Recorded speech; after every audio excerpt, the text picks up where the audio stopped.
Hey, I want to jump in real quick. Somebody asked me the other day, what does the Quarterly Company do? Well, we do three things for nonprofits. One, we facilitate meetings. Yes, like board retreats where we discuss governance and strategy with all the members of the board.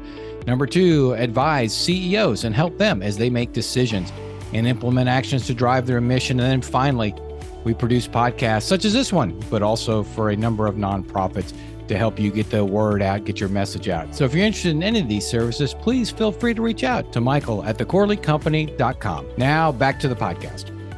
On this week's episode of the I-501C, the podcast for nonprofit board members, I'd like to discuss that board member that just may not be pulling his or her weight. And what do I mean by that? Well, look, people join boards for any number of reasons. We've done podcasts on that, and there's really good reasons to join a board. Sometimes when people get on the board, it's not exactly what they expected, or their life gets busy outside of being on the board, or whatever the case may be. And perhaps they're not showing up to every meeting. Perhaps they're not prepping the material. So at the meeting, they're regurgitating things that have already been discussed.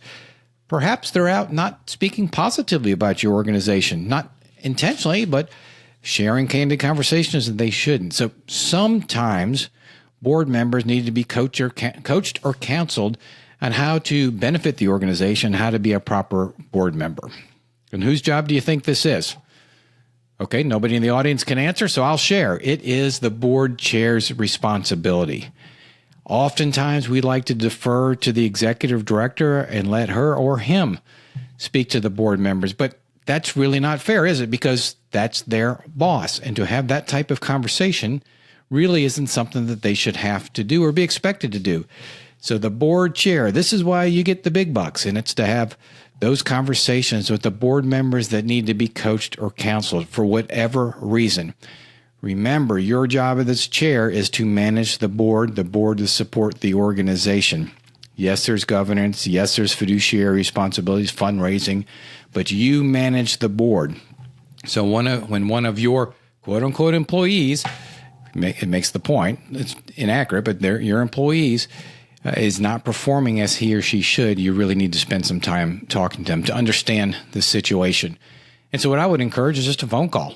Hey, you haven't been to the last few meetings, for example. Is something going on? Type thing. Just start that process because you may have to have a subsequent phone call if they don't show up again and try to learn and understand what the challenge may be.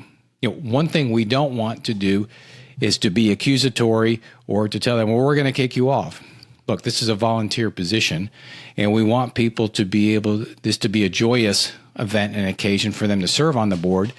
And if it's getting to the point that they may need to separate their board participation, we want to do it with grace, dignity, respect, and really create an opportunity for them to exit themselves from the board. And I'll share personal experience. I had this. I was board chair a number of years ago. There was somebody who was not attending board meetings. And when I spoke to him, it was because his schedule had gotten so busy because his job was taken off. And it was a wonderful occasion. And when I determined after speaking to him, he did not want to quit. He signed up for it. He committed to it. And in his mind, he had to fulfill his board service. However, in our mind, the rest of the board, we knew he was not participating. And when he did show up, he was so far behind because he had not prepped the materials and stayed up to date on the discussions. So as I shared with him and we discussed it, we created an opportunity for him to work on a committee.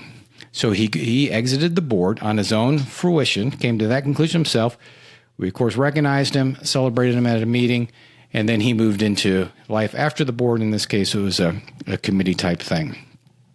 So that is an opportunity. I just encourage you as you go through, do not let that type of behavior go unquestioned, because you have a responsibility for the board, but it's also not something that's negative. It's just create the proper parting, the proper relationship between the two organizations.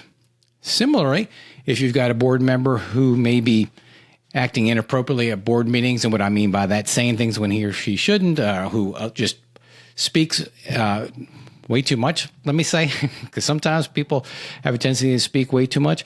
That is the board chair's responsibility to counsel him or her one-on-one, offline, about, look, we've got This is what you said. It's inappropriate. We're focused on mission.